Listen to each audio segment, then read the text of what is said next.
नवीन account open करायचं असेल तर आपल्याला पॅन कार्ड मागितले जाते। जसे की आपले पॅन कार्ड हरवले असेल किंवा खराब झालेले असेल किंवा आपल्या पॅन कार्डवरती जर QR कोड आलेला नसेल तर आपण घरपोच आपले पॅन कार्ड मागू शकतो।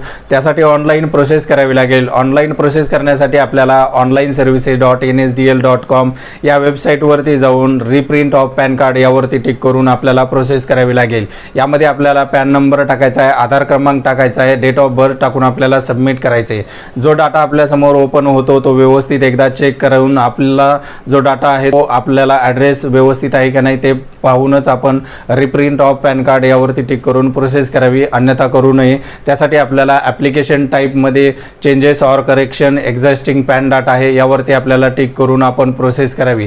त्यामध्ये आपल्याला 107 रुपयाचा चार्ज आकारला जातो। त्यामध्ये आपण आपला फोटो, सिग्नेचर तसेच ॲड्रेस वगैरे चेंज करू शकतो। जर माहिती आवडली असेल तर इतरांना शेअर करायला विसरू नका।